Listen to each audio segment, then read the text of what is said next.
En 1965, Ladjor est devenu la principale lieutenant de guerre de Mabaja Hoba. Le principal objectif de Ladjor, c'était aussi de reprendre le contrôle de tout le Kayon.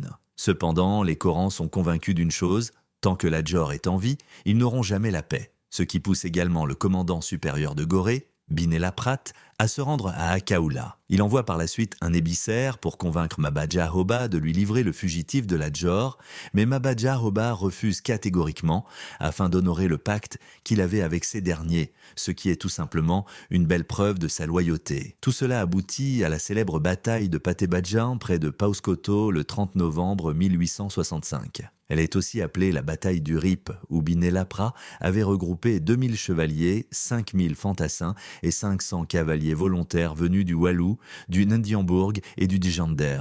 Après une rude bataille, Binela Prat perdra énormément d'effectifs et sera même blessé à l'épaule. Voici une autre grande défaite de l'armée coloniale au Sénégal. Ladjor et Mabab en profitent et saisissent 2 petits canons laissés sur le champ de bataille pour symboliser leur victoire. Vers 1867, Mabaja Hoba décide de mener la guerre sainte vers le royaume du Sénégal suite à la demande de Ladjor. En effet, ce dernier était toujours en colère contre Koumandofen Diouf qui avait refusé de lui offrir refuge après la dure bataille de Loro. Le premier affrontement contre Koumandofen aura lieu dans un village appelé Kerngor, situé à Djarao, qui était la capitale du royaume du Sénégal à l'époque.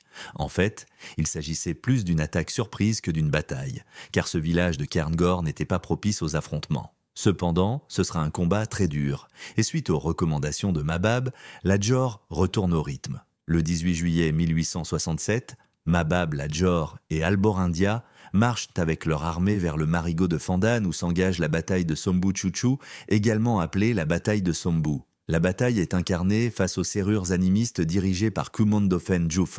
Ladjor et Alborin sentent que la bataille risque de tourner au désastre et conseillent à Mabaja Hoba d'abandonner, mais ce dernier refuse car il veut à tout prix mener la guerre sainte contre les serrures. Ladjor et Alborindia se retirent. Après plusieurs affrontements, l'Allemand Médurib est tué lors de cette bataille. Cependant, Mabaja Hoba, qui avait converti Ladjor à l'islam, aura réussi à asseoir la religion musulmane dans une bonne partie du Sénégal, dont on retrouve, jusqu'à présent, les éloges chez les griots. En novembre 1868, Ladjor revient au Cayor. Il avait perdu Mabaja Hoba, qui était son soutien et défenseur. Le gouverneur Binela Prat accepte le retour de Ladjor à condition qu'il renonce au titre de damel et devienne chef du canton de Guet. Ladjor accepte et s'installe au Guet en février 1869 car il comptait bien réunifier le Cayor. Après la mort de Mabaja Hoba, Ladjor revient au Cayor en s'appuyant sur les captifs royaux de la confrérie des Tidjad, disciples du conquérant El-H Omar. Ils y trouvent bien les maladies,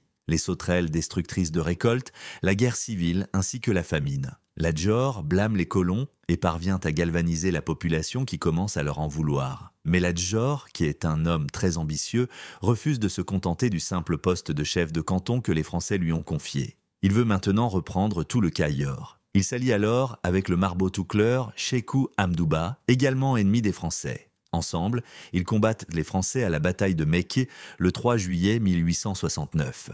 Binela Prat meurt du choléra le mois d'août suivant. Ladjor, commençant à prendre de l'influence, attaque les provinces de Sanyokor et de Djander qui lui étaient hostiles. Avec son armée, il se rend à Louga où il rencontre les troupes françaises. Un combat sanglant s'ensuit et Ladjor se retire en laissant sur le champ de bataille plus de 600 cadavres tchédos contre 21 cadavres spaïs seulement. Mais les colonisateurs savaient que Ladjor n'allait surtout pas en rester là. Ces derniers continuent de livrer des batailles sans merci contre les Français pour réunifier le Cayor. En janvier 1871, les Français affaiblis par la guerre contre l'Allemagne décident de ramener la paix dans leur colonie quel qu'en soit le prix. Ils finissent par accepter l'autorité de Ladjor, qui sera reconnue par tous comme le dommage du Cayor. Le Cayor n'ayant jamais suffi à satisfaire Ladjor, ces derniers en profitera pour annexer la Bawal et devenir souverains des 2 royaumes. Ils rejoignent ainsi le cercle restreint des rois qui ont pu cumuler les titres de Damel et de Teng. Il sera aussi le premier Damel du Cayor à porter le patronyme Djob, double titre, qu'il réussira à tenir pendant près de 10 ans. Ladjor devient le gardien des traditions et le plus grand roi que le Cayor ait connu. Pour les Français, Ladjor est le maître incontesté du Cayor et du Bawal. Dans l'absolu, la paix et l'ordre sont ramenés durant son règne. Les relations avec les Français s'apaisent et le Cayor continue d'exister. Mais en 1874, Chérou Amadouba, pourtant ancien allié de Ladjor, attaque Ladjor et prend le titre de Bouba, titre que portait le roi de Djor. Il attaque ensuite le Cayor, mais Ladjor entretient désormais de bonnes relations avec la France, en particulier avec le colonel Brière de Lille. En janvier 1875, Ladjor et les Français combattent ensemble et écrasent Chérou Amadou lors de la bataille de Boumdou. Vers 1879, des tensions se manifestent entre Ladjor et son ami Dembawar Saleh. En effet, Ladjor n'apprécie pas les remarques constantes de Dembawar concernant la façon dont il agissait. Ladjor destitue alors ce dernier de ses fonctions après 25 ans d'amitié. Dembawar se plaint amèrement « Je suis son plus ancien partisan. Il était seul et j'ai tout fait pour lui faire avoir son royaume. J'ai risqué ma vie pour lui, mais il ne m'en a récompensé que par l'ingratitude. » Ladjor réplique en le traitant d'orgueillé. Bref, quoi qu'il en soit, l'absence de Dembawar aux côtés de Ladjor se fera profondément sentir pour la suite du règne de ce dernier, et notamment avec la construction du chemin de fer. D'ailleurs, c'est là où l'histoire de Ladjor sera beaucoup plus intéressante. En effet, le 16 janvier 1877, le colonel Brière de Lille informe Ladjor de son intention de construire un chemin de fer reliant Saint-Louis et Dakar avec des escales ou gares ferroviaires pour le commerce de l'arachide. Or, dès 1873, Ladjor voulait déjà supprimer la culture de l'arachide en déclarant « Lorsqu'il n'y aura plus d'arachide, les Blancs de s'en iront, et qu'alors je serai complètement maître du pays ». Ces vues sont loin d'être dépourvues de bon sens. Le projet du chemin de fer, dont 150 km traverseront le Cayor, s'était tourné autour de 3 axes, Dakar-Saint-Louis, Saint-Louis-Bakel et Bakel-Niger. Mais le plus urgent et le plus important pour les Français était de renforcer la liaison ferroviaire entre Dakar et Saint-Louis. D'ailleurs, le 10 septembre 1879, Ladjor signe un contrat avec les Français pour la construction de ce projet. Mais un peu plus tard, Ladjor se rend compte que ceci pourrait affaiblir son autorité. Il aura donc bien compris que le chemin de fer symbolisait la fin des Damels, donc la disparition du royaume du Cayor tout simplement. D'ailleurs, on avait raconté à Ladjor que le chemin de fer était plus rapide que l'éclair, mais c'était loin d'être le cas. Car ses premières voies ferrées, inaugurées en juillet 1885,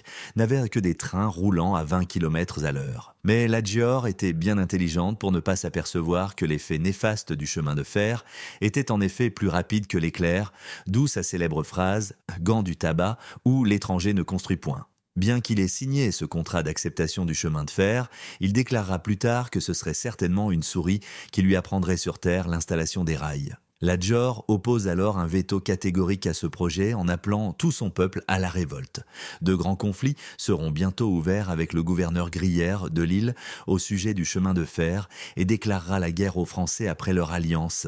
D'ailleurs, il reste toujours ferme concernant son refus de l'implantation de la culture de l'arachide, car il estime que cela donnerait aux Français de nouvelles chances d'imposer leur domination et rester au Sénégal. En 1882, Ladjor, toujours damel du Cayor indépendant, est soutenu par son neveu Samba Loubefane. Ensemble, ils déplacent les populations des zones où le tracé de la voie a été effectué. Ladjor sollicite à nouveau l'aide de Gyolov, du Futa et du Trahersa, mais le général Servatius envoie des soldats contre lui. En mai 1883, les troupes de Ladjor sont vaincues par le général Alfred Dodds et Samba Loubefane est capturé. Ladjor se rébelle donc à nouveau et doit se réfugier au Bawol. En janvier 1883, les Français se précipitent pour installer sur le trône du Cayor le Damel Samba Yaya Fall, connu également sous le nom de Amaringo le Foldeux. Mais celui-ci manque clairement de leadership et reste très favorable aux colons. Il signera même le traité pour la ligne de chemin de fer. En plus, il avait honteusement fui devant les troupes de Ladjor, mais il a fallu l'intervention énergétique du Samba Loubefane et de Demba Warsal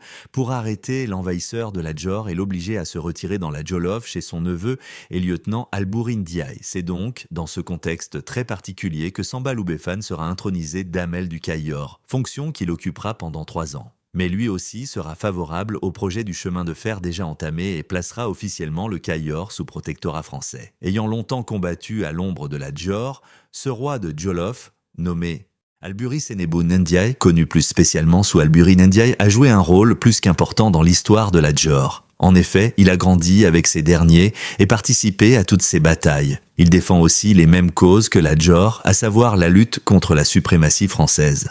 Or, Samba Loubéfane, qui avait aussi des droits incontestés à la couronne du Jolof, n'avait qu'un désir, chasser le roi du Jolof Alboury Ndiaye afin de prendre sa place au trône. Connu pour sa jeunesse, son courage et sa détermination, Samba Loubéfane était aussi un prince envieux et jaloux de la réputation et de la puissance éclatante du prince Alboury Ndiaye, qui était alors surnommé l'homme invincible. Par conséquent, Samba Loubéfane provoque ce dernier et se fait battre lors de la bataille de Guilé le 6 juin 1886.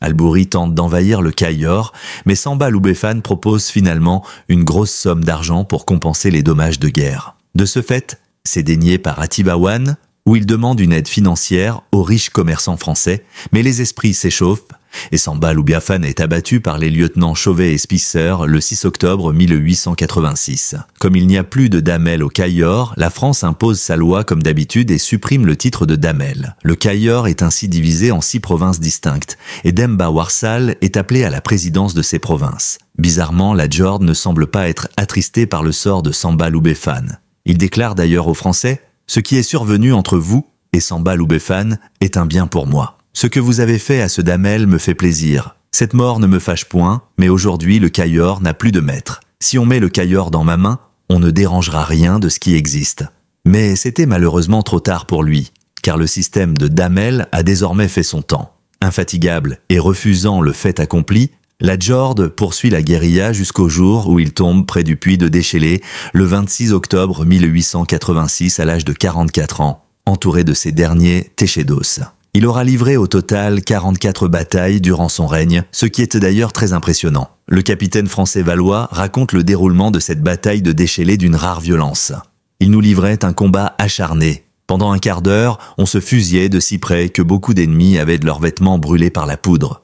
La Djord restait sur le champ de bataille avec 2 de ses fils et 78 de ses guerriers les plus renommés. Aucun résistant en Afrique occidentale française n'a infligé des pertes aussi considérables aux troupes françaises que la Djord. On raconte même que l'indomptable guerrier est tué par une balle en or tout simplement fondue pour lui, car les balles classiques n'avaient aucun effet sur son corps. Malgré toute leur tension, c'est Dembawar qui a pu sauver et cacher son corps. En effet, selon certains témoignages, c'est Dembawar qui aurait récupéré le corps de la Djord durant la bataille et l'enterré très discrètement, afin d'éviter que les colons ne coupent de sa tête et ne brandissent en guise de trophée comme ils avaient l'habitude de le faire. La tradition orale présente la Djord comme un guerrier intrépide et irréprochable. Par ses actes, il incarnait toutes les vertus africaines et est aujourd'hui considéré comme un héros national du Sénégal, un grand stratège et l'un des plus élus résistants aux attaques coloniales en Afrique. Même Faidherbe, son plus grand ennemi, rend un grand hommage aux partisans de la Djord. Ceux-là, on les tue, mais on ne les déshonore pas. Hommage qui est désormais la devise de l'armée sénégalaise. De plus, la Djord avait aussi comme devise « Je veux vivre digne et heureux », ce qui explique certainement son dévouement pour le Cayor et pour le Sénégal. Après la mort de la Djord, le plus grand opposant politique et militaire à la colonisation française sera Cheikh Ahmadou Bamba, fondateur de la confrérie musulmane du Mouridisme. Il reprendra le flambeau de la résistance Wolof, qui devient pacifique et culturelle. On comprend donc qu'avec la Djord, comme avec Cheikh Ahmadou Bamba, le peuple Wolof n'a jamais cessé de se battre pour son identité et pour son indépendance. Comme tous les grands conquérants, la Djord avait aussi ses chevaux préférés. L'un d'eux s'appelait Lichin, ce qui signifie « épervu », et un autre se nommait Souslopcagne, ce qui voulait littéralement dire « couscous de piment ». Mais le cheval le plus prisé et le plus utilisé par la Djord est Malao, qui symbolise l'Afrique, la liberté, la dignité et l'honneur. En effet, Malao était son favori dans ses grandes batailles, notamment celle d'Ngolgol, Loro et d'Erelsé. Qui est particulier aussi avec ce cheval, c'est qu'il refusait de voir le chemin de fer qui symbolisait la domination coloniale. Selon certaines sources, il se serait volontairement effondré près des voies de Tiwawan pour montrer sa fidélité à la cause de la Djord